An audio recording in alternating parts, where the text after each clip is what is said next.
সামনে বিধানসভা নির্বাচন। যদিও এখনো নির্বাচনের দিনক্ষণ অথবা কোনো রাজনৈতিক দল তাদের প্রার্থী ঘোষণা করেনি, কিন্তু এসবের মধ্যেই বিজেপির দেওয়াল লিখন শুরু হয়েছে বিভিন্ন জায়গায়। একইভাবে দেওয়াল লিখন শুরু হয়েছে বীরভূমের দুবরাজপুর বিধানসভা এলাকায়। দুবরাজপুরের বিভিন্ন এলাকায় বিজেপি বিধায়ক অনুপ কুমার সাহা খোদ নেমেছেন দেওয়াল লিখনে। বিজেপি বিধায়ক অনুপ কুমার সাহার হাত ধরে এলাকার বিভিন্ন জায়গায় দেওয়াল লিখনের সেই ছবি আমাদের ক্যামেরায় ধরা পড়েছে খয়রাশুল ব্লকের অন্তর্গত পাঁচরা গ্রাম পঞ্চায়েত এলাকায়। তবে দেওয়াল লিখন শুরু হলেও কোথাও কোনো রকম প্রার্থীর নাম উল্লেখ করা হয়নি, বরং প্রার্থীর নামের জায়গা সম্পূর্ণ ফাঁকা রেখে দেওয়াল লিখনের কাজ চালানো হচ্ছে। আর এই সকল দেওয়াল লিখনে বা স্লোগানে চমক থাকবে বলেই দাবি করলেন অনুপ কুমার সাহা। ভোটে বিভিন্ন রকমের প্রচার স্লোগান থাকবেই। 2026 সালে নির্বাচন, তৃণমূলের বিসর্জন, পাল্টানো দরকার, চাই বিজেপির সরকার।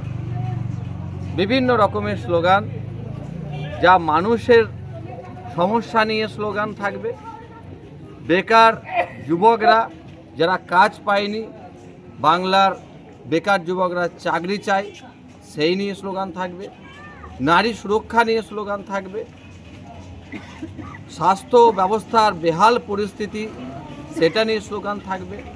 গ্রামগঞ্জে রাস্তাঘাটের অবস্থা খারাপ, সেটা নিয়ে স্লোগান থাকবে।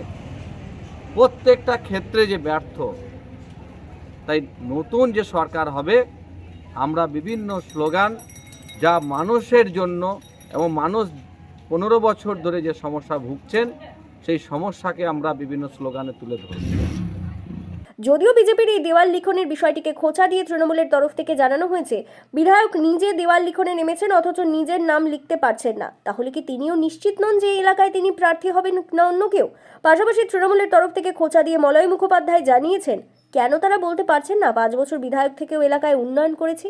আমার অবাক লাগছে যে প্রার্থী বিজেপির সমর্থনে ভোট চাইছেন, অথচ সেখানে প্রার্থীর কোনো নাম নেই। তাহলে দুবরাজপুরের বিধায়ক কি এখনো পর্যন্ত তার নাম জিজ্ঞাসা চিহ্নের মধ্যে আছেন যে আদপেই তিনি দুবরাজপুর থেকে প্রার্থী হতে পারবেন কি না? তিনি তো 5 বছরের প্রার্থী আছেন, তিনি তো বলছেন অনেক ভালো কাজ করেছে। তাহলে সেই জোরটা তার এখনো পর্যন্ত নিশ্চয়ই আসেনি, কারণ তিনি ভেতর জানেন দুবরাজপুরের বিধানসভার কী অবস্থা হয়ে আছে। গত লোকসভা নির্বাচন থেকে শুরু করে আমরা যা রেজাল্ট পেয়েছি কাগজে কলমে, তাতে দেখা গেছে এই এলাকায় বিজেপি প্রার্থী অনেক পেছনে পড়ে আছেন তৃণমূলের প্রার্থী থেকে।